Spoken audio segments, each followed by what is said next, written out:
شیخ Saadi رحمۃ اللہ علیہ فرماتے ہیں، بخیل آدمی کی دولت اس وقت زمین سے نکلتی ہے جب وہ زمین کے نیچے چلا جاتا ہے۔ کسی بھی وجہ سے گناہ نہ کرو کیونکہ وجہ ختم ہو جائے گی، گناہ نہیں۔ ہر نیکی کے لیے تکلیف اٹھا لیا کرو کیونکہ تکلیف ختم ہو جائے گی، اس کی نیکی نہیں۔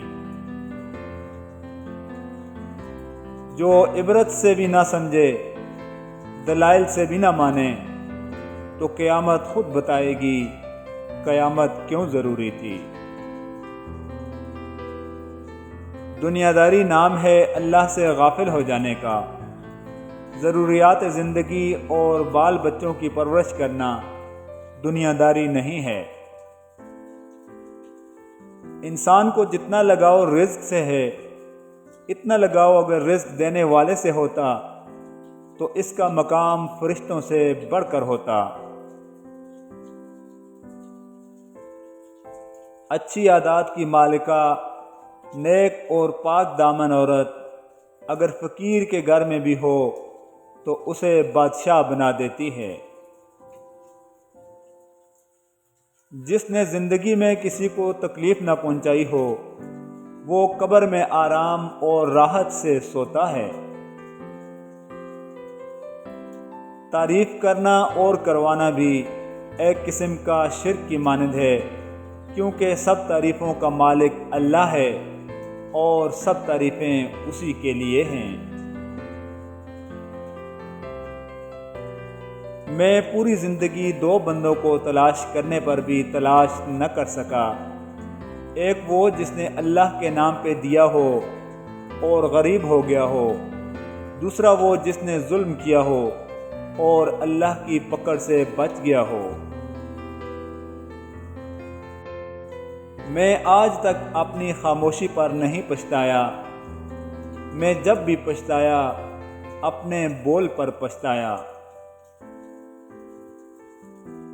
تکلیف میں صبر سے کام لو کیونکہ سونے کو آگ سے آزمایا جاتا ہے اور مومن کو تکلیف سے۔ ہر چیز ہمیں ملنے کی نہیں ہوتی، کچھ چیزیں خوبصورت دھوکہ اور بدترین شر بھی ہوتی ہیں۔ اللہ کریم سے کسی چیز کے نہ ملنے پر بدگمان نہیں ہونا چاہیے۔ ہم نے روتی ہوئی آنکھوں کو ہنسایا ناصر، اس سے بہتر تو عبادت نہیں ہوتی ہم سے۔ بس یہی سوچ کے زیادہ شکوہ نہ کیا میں نے کہ اپنی جگہ ہر انسان صحیح ہوا کرتا ہے۔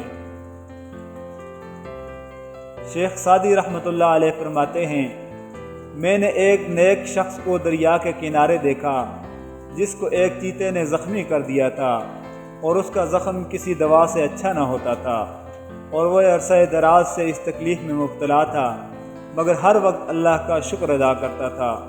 لوگوں نے اس سے پوچھا کہ شکر کس بات کا ادا کرتے ہو؟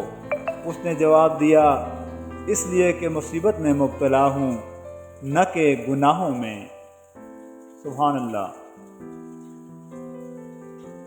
اس سے تو خاموشی بہتر ہے کہ کسی کو دل کی بات کہہ کر پھر اس سے کہا جائے کہ کسی سے نہ کہنا۔